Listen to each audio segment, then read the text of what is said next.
নবী মুসা আলাইহিস সালাম একদিন বক্তব্য দিচ্ছেন, তো একজন দাঁড়িয়ে বললেন, বনু ইসরাইলদের একজন, হে ইয়া মুসা, আপনি তো চমৎকার একটা বক্তব্য দিয়েছেন, আপনার চেয়ে কোনো জ্ঞানী মানুষ কি পৃথিবীতে এখন আছে? নবী মুসা আলাইহিস সালাম বলছেন, না, আমার জানা মতে আমার চেয়ে কোনো জ্ঞানী মানুষ এখন পৃথিবীতে নাই। স্বাভাবিক, কারণ তিনি তখন নবী, নবীর কাছে আল্লাহর ওহী আসে, তিনি সবচেয়ে জ্ঞানী হবেন, স্বাভাবিক। আল্লাহ রাব্বুল আলামিন বললেন, মুসা, তোমার চাইতেও জ্ঞানী আমার এক বান্দা আছে। বলেন সুবহানাল্লাহ। নবী মুসা আলাইহিস সালাম যখনই শুনতে পারলেন যে আমার চেয়েও জ্ঞানী একজন বান্দা আছেন, তিনি বললেন যে আমি তার সাথে দেখা করতে চাই, আমি তার সাথে দেখা করতে চাই। যুবকরা শোনেন, জ্ঞানী মানুষের সন্ধান পাওয়ার পরে নবী মুসা নবী হয়েও দূর দূরান্ত সফর করেছেন ওই জ্ঞানী মানুষের সাথে সাক্ষাৎ করার জন্য। তা আপনারা রেডিমেড ইসলাম চান, আপনারা ফেসবুক শরীফে ইসলাম চান, ইউটিউব শরীফে ইসলাম চান, কিন্তু সফর করে, কষ্ট করে, পরিশ্রম করে আলেম ওলামা পর্যন্ত পৌঁছাতে চান না। তো যাই হোক, তো মুসা আলাইহিস সালাম বলছেন, যদি আমাকে যুগ যুগ ধরে সফর করতে হয় তবুও আমি সফর করব, তারপরেও আমি তার সাক্ষাৎ চাই। আল্লাহ পাক বললেন, ঠিক আছে, তুমি তাকে পাবে যখন মাজমাউল বাহরাইন বলা হয়, দুই সমুদ্র যেখানে মিলে যাবে সেখানে তুমি আমার সেই বান্দাকে পাবে। কোথায় পাবে ভাই? দুই সমুদ্র যেখানে মিলে যাবে সেখানে পাবে। এখানে আপনি ভৌগোলিকভাবে ওর ব্যাখ্যা নিতে পারেন, আধ্যাত্মিকভাবেও নিতে পারেন। দুই সমুদ্র বলতে হয়তো বা ভৌগোলিকভাবে বোঝানো হতে পারে, অথবা আধ্যাত্মিকত্বও বোঝানো হতে পারে, যে বস্তুবাদী জ্ঞান এবং মারেফতের জ্ঞান যেখানে মিলে যাবে সেখানে। আল্লাহু আ'লাম, আল্লাহ ভালো জানেন। তো নবী মুসা আলাইহিস সালাম তার একজন সঙ্গীকে নিলেন, সেই সঙ্গী একজন যুবক। তরুণরা ভালো করে শোনেন, তরুণদের ত্যাগেই ইসলাম দাঁড়িয়ে আছে, আলহামদুলিল্লাহ। এই তরুণরা যদি এই স্মার্টফোন, এই পাবজি, এই ফ্রি ফায়ার, এই মেয়ের প্রতি আসক্তি, ফ্রি মিক্সিং, এই মাদক, এগুলো ছেড়ে দিতে পারে, দিয়ে নামাজি হয়, কোরআনওয়ালা হয়, ওলামায়ে কেরামের সাথে পরামর্শ করে চলে, উম্মার জামার মধ্যে থাকে, একটা ইমারার মধ্যে থাকে, ইনশাআল্লাহ আল্লাহর জমিনে আল্লাহর দ্বীনের একামত কেউ ঠেকাতে পারবে না ইনশাআল্লাহ। যুবক একজনকে সাথে নিয়ে নবী মুসা আলাইহিস সালাম হাঁটছেন। এই ব্যক্তির নামও বলে দিই, তার নাম হচ্ছে ইউশা বিন নুন। কি নাম? তিনি পরবর্তীতে নবী হয়েছিলেন, এবং তার পরবর্তীতে এই যে তালুত নাম শুনেছেন, যাকে সেনাপতি করা হয়েছিল, মনে আছে? ভুলে গেছেন, আপনারা পড়েন নাই মনে হয়, সূরা বাকারার শেষের দিকে আছে। ওই তালুতের নেতৃত্বেই তো বাইতুল মুকাদ্দাস জয় হলো, বনু ইসরাইল সেখানে ঢুকলো। এবং তখন সূর্য ডুবে যাচ্ছিল, তিনি দোয়া করছিলেন, আল্লাহ সূর্যটাকে থামিয়ে দাও। আল্লাহ পাক বাইতুল মুকাদ্দাস বিজয়ের স্বার্থে সূর্যকে থামিয়ে দিলেন। সুবহানাল্লাহ। মহাবিশ্বে সূর্যের ঘূর্ণন থেমেছে একবার, মহাবিশ্বে সূর্যের ঘূর্ণন আল্লাহ থামিয়ে দিয়েছেন, কোরআন সাক্ষী আছে, হাদিস সাক্ষী আছে। আবার অচিরেই নবী সাল্লাল্লাহু আলাইহি ওয়াসাল্লাম বলেছেন, দাজ্জাল যখন আসবে, ওর শাসন যখন শুরু হবে, 40 দিনের প্রথম দিনটা হবে 1 বছরের সমান। এখন 1 বছরের সমান একদিন কিভাবে হতে পারে, এটা আপনারা ভাববেন, যারা অ্যাস্ট্রোফিজিক্স পড়েন, যারা ফিজিক্স নিয়ে পড়েন, যারা অ্যাস্ট্রোনমি নিয়ে ঘাটাঘাটি করেন, আপনারা এটা তদন্ত করে দেখেন কিভাবে একটা বছর একদিনের সমান হতে পারে, একদিন 1 বছর সমান কেমন করে হতে পারে। তারপরের দিন হবে 1 মাসের সমান, তারপরের দিন হবে 1 সপ্তাহের সমান, তারপরের দিনগুলো হবে আমাদের দিনের মতো। তার মানে মহাবিশ্বে কিছু একটা হতে পারে, আল্লাহ ভালো জানেন। তো ওইদিকে আমরা যাচ্ছি না। এখন নবী মুসা আলাইহিস সালাম হাঁটতে শুরু করলেন। চলতে চলতে চলতে তিনি ওই মাজমাউল বাহরাইনের কাছে পৌঁছে গেলেন। আল্লাহর পক্ষ থেকে নির্দেশ ছিল, তোমার থলির মধ্যে একটা মাছ নাও, যেই মাছটা যখন লাফ দিয়ে জীবিত হয়ে যাবে এবং সমুদ্রে লাফ দিয়ে ফেলবে, তখনই তুমি তার দেখা পাবে। একটা মৃত মাছ তিনি নিলেন, হাঁটা শুরু করলেন, যোজন যোজন দূর চলতেই থাকলেন, হাঁটতেই থাকলেন। এক পর্যায়ে একটা পাথরের হেলান দিয়ে রেস্ট নিচ্ছেন, বিশ্রাম করছেন। বিশ্রাম করতে গিয়ে তিনি তার সঙ্গীকে বলছেন, আচ্ছা, যে নাস্তা নিয়ে আসছিলাম সেটা নিয়ে আসো দেখি। তখন তিনি বলছেন, আমি তো আপনাকে বলতে ভুলে গিয়েছি, ওই মাছ তো জীবিত হয়ে চলে গেছে সমুদ্রের মধ্যে। তখন মুসা আলাইহিস সালাম বললেন, আরে আমাকে এতদিন বলোনি কেন, এতক্ষণ বলো নাই কেন? ওইটাই তো সেই জায়গা যেখানে আমি তাকে পাবো। তারা আবার ব্যাক করলেন, সেই জায়গায় দেখলেন পাথরের উপরে সেই নাম খিদির আলাইহিস সালাম। খিদির শব্দের অর্থ শ্যামল, খিদির মানে শ্যামল। হাদিসে আসছে, তিনি যেখানে যেতেন মৃত জায়গার উপরে বসলে সেই জায়গা সবুজ হয়ে যেত। সুবহানাল্লাহ। তো খিদির মানে শ্যামল, সবুজ আলাইহিস সালাম। এখন তিনি পাথরের উপরে বসে আছেন। নবী মুসা আলাইহিস সালাম গিয়ে সালাম দিলেন, বললেন, আসসালামু আলাইকুম। ওয়া রাহমাতুল্লাহ। তখন তিনি বলছেন ওয়া আলাইকুমুস সালাম ওয়া রাহমাতুল্লাহি ওয়া বারাকাতুহু। তো মূসা আলাইহিস সালাম বলছেন আমি মূসা। তখন খিদির আলাইহিস সালাম বলছেন তুমি কি বনু ইসরাইলের মূসা? তুমি কি বনু ইসরাইলের মূসা? মানে বুঝাতে চাচ্ছি খিদির আলাইহিস সালাম বনু ইসরাইলদের কেউ নন। পৃথিবীর সবচেয়ে জ্ঞানী মানুষ বনু ইসরাইলদের মধ্যে নন, তিনি বনু ইসরাইলের বাইরে কেউ একজন। তাই এখনকার যে স্টেট অফ ইসরায়েল দাবি করে যে তারা হচ্ছে ইহুদি এবং তারা বনু ইসরায়েল, তারাই পৃথিবীর সবচেয়ে এলিট সোসাইটি, বাকি সবাই তেলাপোকা, ওদের এই দলিল এই কথার উল্টা দিকে কোরআন কথা বলেছে যে খিদির বনু ইসরায়েলের কেউ ছিল না। তো পৃথিবীর সবচেয়ে সেরা মানুষ, জ্ঞানী মানুষকে খুঁজতে হলে নবী মুহাম্মদ সাল্লাল্লাহু আলাইহি ওয়াসাল্লামের উম্মতে আসতে হবে। কথা বুঝতে পারছেন? পরতে পরতে দলিল আছে, একটু ঠান্ডা মাথায় গভীরভাবে ভাবার চেষ্টা করতে হবে। তো এখন খিদির আলাইহিস সালামকে নবী মূসা আলাইহিস সালাম বলছেন যে হাল আদুল্লুকা আলা আন তুআল্লিমানি মিম্মা উল্লিমতা রুশদা। আমি শুনেছি আল্লাহ আমাকে বলেছেন যে আপনি পৃথিবীর সবচেয়ে জ্ঞানী মানুষ, তাহলে আমি কি আপনার সাথে সঙ্গী হতে পারি, সফর করতে পারি, যে আপনাকে আল্লাহ পাক যে জ্ঞান শিক্ষা দিয়েছেন আপনি আমাকেও শেখাবেন? এটা হলো স্টুডেন্টের একটা আর্তনাদ। ছাত্র হিসেবে তিনি বলছেন আমি কি আপনার সঙ্গী হতে পারি, আল্লাহ আপনাকে যে জ্ঞান শিখিয়েছেন আমাকেও শিখাবেন। দেখেন একজন নবী কথা বলছেন। আর আমাদের তো মাশাআল্লাহ ওই যে বললাম জ্ঞান শেখার কোনো ফিকির নাই। 6 মাসের একটা কোর্স করতে পারি না, কোরআন তেলাওয়াত শিখবো 3 মাসের কোর্স করতে পারি না, 3 ঘন্টা ওয়াজ শুনতে রাজি, 3 ঘন্টা আমরা বই পড়তে পারি না। তো এই প্রজন্মটা দিয়ে হবে না ভাই। আমি আপনাদেরকে পরিবর্তন করতে চাই, আল্লাহ পাক যেন কবুল করেন, তৌফিক দান করেন।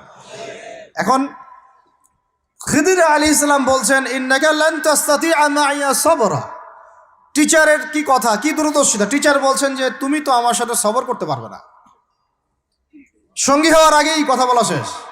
আপনি এসে আমাকে বলছেন ভাই আপনার সাথে কি সফর করতে পারি, একটু এলেম শেখাবেন, আর আমি বলছি আপনি তো সবর করতে পারবেন না। তো কি পরিমাণ জ্ঞান গভীরতা দূরদর্শিতা থাকলে, ভবিষ্যৎ সম্পর্কে দূরদর্শিতা থাকলে তিনি আগেই বলতে পারেন যে আপনি সবর করতে পারবেন না। ক্লাসে আপনি পড়িয়েছেন মনে করেন 100 জন বাচ্চাকে, শেষে আপনি বললেন যে অমুক আব্দুর রহমান সে ফার্স্ট হতে পারে, এবং আব্দুর রহিম তুমি ভালো স্টুডেন্ট না, তুমি দুষ্টামি করো, পড়াশোনা করো না, তুমি ফার্স্ট হতে পারবে না, লাস্ট হবা তুমি। তো রেজাল্টের দিন দেখা গেল সত্যি সত্যি আব্দুর রহমান ফার্স্ট হয়েছে, আব্দুর রহিম লাস্ট হয়েছে। তার মানে কি টিচার গায়েবের খবর জানে? এটা কি তার হিকমা, তার প্রজ্ঞা, তার বাসিরা, তার অভিজ্ঞতা? আল্লাহ পাক তাকে সেই জ্ঞানটা দিয়েছিলেন। তো মূসা আলাইহিস সালামকে মুখের উপর বলে দিলেন যে তুমি তো আমার সাথে সবর করতে পারবে না। মূসা আলাইহিস সালাম বলছেন সাতাজিদুনি ইনশাআল্লাহু সাতাজিদুনি ইনশাআল্লাহু সাবিরান ওয়ালা আ'সি লাকা আমরা। ইনশাআল্লাহ আপনি আমাকে ধৈর্যশীল পাবেন এবং আমি আপনার কাজে কোনো বিঘ্ন সৃষ্টি করব না। তখন তিনি বলছেন ঠিক আছে, যদি তুমি আমার সাথে যেতেই চাও তাহলে ফালা তাসআলনি আন শাই, আমার সাথে চলতে গেলে কোনো প্রশ্ন করা যাবে না। কেমন টিচার! টিচার দেখেন, আমার সাথে চলো, জ্ঞান অর্জন করতে চাও করো, কোনো প্রশ্ন করতে পারবে না। একটা হাদিসেও আসছে একটা কম ধ্বংস হয় যখন নবীদেরকে অতিরিক্ত প্রশ্ন করে, এটা কেন, ওইটা কেন, ওইটা কেন। বেশি প্রশ্ন করতে হয় না, অতিরিক্ত প্রশ্ন করতে হয় না। তো যাই হোক, সফর শুরু হলো। ফানতালাকা, তারা হাঁটা শুরু করলেন। হাত্তা ইযা রাকিবা ফিস সাফিনাতি খারাকাহা, চলতে চলতে একটা নদী আসলো। তো এই নদীর পার হয়ে আরেক জায়গায় যেতে হবে, কিন্তু এটা পার হওয়ার জন্য তাদের কাছে অর্থ নাই। এক নৌকার মাঝি সে বিনামূল্যে এটাকে পার করার জন্যে প্রস্তাব দিল, ঠিক আছে বিনামূল্যে পার করে দিব। সেই নৌকায় করে তারা যখন যাচ্ছেন, যেতে যেতে তীরে পৌঁছার আগেই সেই নৌকার তলদেশটা খিদির আলাইহিস সালাম ফুটা করে দিলেন। নেন এখন কি কাজটা দেখে কি ভালো মনে হচ্ছে না খারাপ? আমি আপনার গাড়িতে করে ধরেন যাচ্ছি, গাড়িটা যখন আপনি আমার বাসা পর্যন্ত পৌঁছে দিবেন তার আগে নামলাম, নাইমা আপনার টায়ার 4টা পাস্ট করে দিলাম, আপনি আমাকে কি বলবেন? কিছু বলবেন না, ফেসবুকে গিয়ে স্ট্যাটাস দিবেন অথবা লাইভে আসতে পারেন, তাই না? এই আর কি। তো নবী মূসা আলাইহিস সালাম রিয়াক্ট করলেন যে লাকাদ জি'তা শাইআন ইমরা, আপনি তো একটা অন্যায় কাজ করলেন মনে হচ্ছে। এটা কেন করলেন? যারা আমাদেরকে বিনামূল্যে বিনা পারিশ্রমিকে পার করে দিল, আপনি ওই নৌকা ফুটা করে ফেললেন। তখন খিদির আলাইহিস সালাম বললেন যে আমি তো তোমাকে বলেছি, আলা মা কুল্লাক, আমি কি তোমাকে বলি নাই ইন্নাকা লান তাসতাতিআ মাইয়া সাবরা, তুমি আমার সাথে সবর করতে পারবে না? মূসা আলাইহিস সালাম বলছেন যে ঠিক আছে, আমি যে ভুলে গিয়েছি এজন্য আমাকে পাকড়াও করেন না। আমি যে ভুলে গিয়েছি এই কথাটা, এই জন্য আমাকে পাকড়াও করেন, একটা চান্স দেন আমাকে। তো ঠিক আছে চলো আবার ফানতালাকা, আবার তারা চলা শুরু করলেন। হাত্তা ইদা লাকিয়া গুলামান ফাকাতালাহ, এবার একটা ছোট্ট বালকের সাথে দেখা হলো। এই 8 বছর 10 বছর বয়স হবে, এই গোলাম বালকের সাথে দেখা হলো। ফাকাতালাহু, এবার খিদর আলাইহিস সালাম তাকে হত্যা করলেন। একটা বাচ্চাকে, এটা কেমন হলো? নৌকা ফুটা করার চেয়ে বেশি ভারী না হালকা? আরো ভারী। মুসা আলাইহিস সালাম বলছেন লাকাদ জি'তা শাইআন নুকরা, আপনি তো এবার জঘন্য একটা কাজ করলেন, আপনি তো পুরো একটা নিষ্পাপ বাচ্চাকে হত্যা করে ফেললেন। তারপরে বললেন যে এরপর যদি আর একটা প্রশ্ন করো তাহলে তোমার সাথে আমার আর চলা হবে না, লাস্ট চান্স। ঠিক আছে চলেন। এবার চলতে চলতে ফানতালাকা হাত্তা ইযা আতায়া আহলা ক্বরিয়াতিন ইসতাতআমা আহলাহা ফাআবাউ আন ইউদাইফুহুমা। কোরআনে আসছে একটা করিয়া মানে একটা গ্রামের মধ্যে তারা ঢুকলেন। সেই গ্রামে ঢুকে মেহমানদারি চাইলেন, নাস্তা পানি চাইলেন আর কি। তো তারা মেহমানদারি করলো না, দূর দূর করে তাড়িয়ে দিল। অনেকটা আমাদের ওই কলকাতার দাদাবাবুদের মতো আর কি। জিজ্ঞাসা করো যে খেয়ে আসছেন না খেয়ে যাবেন, এটা আমাদের আস্তে আস্তে আমাদের মধ্যে ছড়ায় পড়তেছে আর কি। মেহমান আসলে বিরক্ত হয়, কবে যাবে সেই ফিকির করে। তো এরা মেহমানদারি করলো না, উল্টা তাকে তাড়িয়ে দিল। তো যাই হোক, এখন মুসা আলাইহিস সালাম বলছেন যে এখানে একটা ঘটনা ঘটেছে। খিদর আলাইহিস সালাম দেখলেন যে বাড়ি থেকে তাদেরকে তাড়িয়ে দেওয়া হলো, মেহমানদারি করা হলো না, ওই বাড়ির একটা দেয়াল ধসে পড়ে গেছে। ওই বাড়ির একটা দেয়াল ধসে পড়ে গেছে। তখন তিনি সেটাকে নিজের হাতে আবার নির্মাণ করে দিলেন। সুবহানাল্লাহ। এটা দেখে মুসা আলাইহিস সালাম বললেন যে আপনি তো চাইলে কিছু আজর নিতে পারতেন, আপনি যে এত কষ্ট করে এটা নির্মাণ করে দিলেন, আপনি তো চাইলে একটু টাকা পয়সা নিতে পারতেন। ওরা মেহমানদারি করলো না, ওইটা দিয়ে হয়তো আমরা কি করতে পারতাম, নাস্তা পানি করতে পারতাম। তখন তিনি বলেন হাযা ফিরাকু বাইনি ওয়া বাইনাক, এই হলো তোমার আমার ফেরাক, পার্থক্য শেষ, তোমার সাথে আমার চলা আর হলো না। আমাদের নবী সাল্লাল্লাহু আলাইহি ওয়াসাল্লাম বলেছিলেন যে যদি সেদিন মুসা আলাইহিস সালাম এই প্রশ্নগুলো বারবার না করতেন তাহলে আরো অনেক জ্ঞান শেখা যেত। সুবহানাল্লাহ। তখন তিনি বলছেন ঠিক আছে, হাযা ফিরাকু বাইনি ওয়া বাইনাক সাউনাব্বিউকা বিতাউইল মা লাম তাস্তাতি আলাইহি সাবরা, তবে যাওয়ার আগে আমি তোমাকে জানিয়ে দিব এই 3টা ক্ষেত্রে মূল ঘটনা কি ছিল যে বিষয়ে তুমি সবর করতে পারো নাই। আম্মা সাফিনা, ওই যে সাফিনা বা নৌকা, আম্মা সাফিনাতু ফাকানা লিমাসাকিন ইয়ামালুনা ফিল বাহর, ওই যে সাফিনা বা নৌকাটা ওইটা ছিল মিসকিনদের, মিসকিন মানে বলা হয় কি হতদরিদ্র মানুষ, জেলে টাইপের, যাদের কিছু নাই, নৌকায় মানে সমুদ্রে মাছ ধরে ধরে খায়, এরকম কিছু মানুষের ওই সাফিনা বা নৌকাটা ছিল। এবং ওদের পিছনে ছিল একটা মালিক, মালিক মানে এখানে জলদস্যু। যদি ওই সাফিনা বা নৌকাটা আমি ছিদ্র না করতাম, ওই জলদস্যুরা এটা ভালো অবস্থায় পেলে ছিনতাই করে হাইজ্যাক করে নিয়ে যেত। আমি যেহেতু ফুটা করে দিয়েছি এই জন্য এটা ত্রুটিযুক্ত, এই নৌকাটা তারা আর নিবে না। তোমার কাছে বাইরের চোখ দিয়ে মনে হয়েছে যে আমি একটা অন্যায় করেছি, আসলে আমি তাদের উপকারী করেছি। বুঝতে পারছি বাইরের চোখ ভিতরের চোখ কি জিনিস। আচ্ছা, তারপরে ওয়াম্মাল গুলামু ফাকানা আবওয়াহু মুমিনাইন ফাখাশিনা আন ইউরহিকাহুমা তুগয়ানা ওয়া কুফরা। সুবহানাল্লাহ। এটা আমাদের এই যে শাহবাগী প্রজন্মের জন্য একটা প্রযোজ্য আর কি। কেন বলছি শুনেন ভালো করে। এবার ইনি বলছেন যে ওই যে বাচ্চাটাকে আমি হত্যা করেছি, এই বাচ্চাটা যদি বড় হতো, এই বাচ্চাটা যদি বড় হতো, সে নিজে তো কাফের হতোই, বড় কাফের, এর পিতা মাতাদেরকেও পর্যন্ত কুফরির মধ্যে নিয়ে আসতো। মানে একটা কাফের প্রজন্ম তো তৈরি করতোই, বরং এই কাফের মানুষকে কাফের করার জন্য নাস্তিক মুরতাদ বানানোর মিশন নিয়ে মাঠে নামতো। মেলে না? ওই জন্য আমি ছোটবেলায় এদেরকে হত্যা করে দিয়েছি যাতে বড় হয়ে কাজটা করতে না পারে। কথা বুঝতে পারছেন?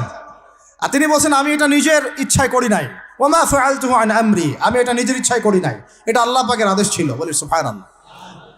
আর ওয়াম্মাল জিদার ফাকানা লিগুলামাইনি ইয়াতীমাইনি ফিল মাদিনা ওয়া কানা তাহতাহু কানজুল লাহুমা। সুবহানাল্লাহ। আর 3 নম্বর তিনি বলছেন আর ওই যে দেয়ালটা আমি নির্মাণ করেছি, এই দেয়ালটা ছিল ওই বাড়ির 2 এতিম বালকের। সুবহানাল্লাহ। ওয়া কানা আবুহুমা সালিহা, তাদের বাবা ছিল সৎ। আর ওই দেয়ালের নিচে তাদের বাবা মায়ের রেখে যাওয়া পৈতৃক সম্পত্তি খাজানা ছিল। যদি দেয়াল নির্মাণ না করতাম মানুষ সেই খাজানা নিয়ে চলে যেত। দেয়াল নির্মাণ করেছি, ওরা যখন বড় হবে তখন ওই খাজানা তারা অটোমেটিকলি পেয়ে যাবে। তো 3টা ক্ষেত্রেই হে মূসা তুমি সবর করতে পারো নাই, তোমার কাছে মনে হয়েছে যে আমি অন্যায় করছি, কিন্তু আসলে এই প্রত্যেকটা ক্ষেত্রে আমি সঠিক ছিলাম, তুমি ভুল ছিল। এখানে একটা চমৎকার শিক্ষা আছে, একটা চমৎকার গভীর একটা শিক্ষার ব্যাখ্যা আছে, অন্তর্দৃষ্টির শিক্ষা, যে শুধুমাত্র বাইরের চোখ দিয়ে আর বাইরের এইসব সাক্ষরতার হাত দিয়ে, সার্টিফিকেট দিয়ে, নাম সিগনেচার করে, এত এত বইপত্র পড়েই মানুষ প্রকৃত শিক্ষিত হয় না। একটা গভীর একটা বুঝ দরকার, আল্লাহর মারেফত দরকার, আল্লাহর নূর দরকার, তাসকিয়া দরকার, দূরদর্শিতা দরকার, যেটাকে আমরা হিকমা বলি। ওয়ামা ইউতিল হিকমা ফাকাদ উতিয়া খায়রান কাসীরা। আল্লাহ বলেছেন, যাকে হিকমা এবং প্রজ্ঞা দেওয়া হয়েছে তাকে অনেক প্রচুর প্রচুর কল্যাণ দিয়ে দেওয়া হয়েছে। এখানে দেখেন, একজন নবী হয়েও তিনি বুঝতে পারেন নাই এই তিনটা ঘটনার পিছনের কারণ কি, অথচ খিদর আলাইহিস সালামকে আল্লাহ পাক এমন জ্ঞান দিয়েছিলেন যেই জ্ঞান দিয়ে তিনি ব্যাখ্যা করলেন যে পিছনের কারণ কি ছিল। এখন এই ঘটনাটা আপনার আমার জন্য শিক্ষাটা কি, এই যুগের সাথে কি সম্পর্ক? আমি বলেছি সূরা কাহাফ আপনাকে দাজ্জাল থেকে বাঁচাবে। আমি বলেছি সূরা কাহাফ সেই সূরা যা আপনার অন্তর্দৃষ্টি, ভিতরের চোখ খুলে দিবে, আপনার কলবে নূর নিয়ে আসবে। আপনি এমন কিছু দেখবেন, বুঝবেন, শুনবেন যা সবাই বুঝতে পারছে না, সবাই শুনতে পারছে না, সবাই দেখতে পারছে না। এখন বাইরের চোখ দিয়ে আপনি দেখছেন পুরো বিশ্বে মুসলমানদের, কোটি কোটি মুসলমান, একদম 60টা 70টা 100টা রাষ্ট্র, কত মিলিটারি বাহিনী, কত আমাদের প্রযুক্তি, কত পুলিশ, কত র্যাব, কত আমাদের পলিটিশিয়ান দিয়ে ভর্তি। আদতে ভিতরের চোখ দিয়ে দেখলে আপনি দেখবেন পুরো বিশ্বের এই লক্ষ কোটি মুসলমান আজকে জাতিসংঘের হাতে বন্দী হয়ে গেছে। ও যদি বলে ডানে যাও, মুসলমানরা ডানে যায়, যদি বলে বামে যাও, মুসলমানরা বামে যায়, কিছুই করার নাই। এটা ভিতরের চোখ দিয়ে আমরা দেখছি, ভিতরের চোখ দিয়ে।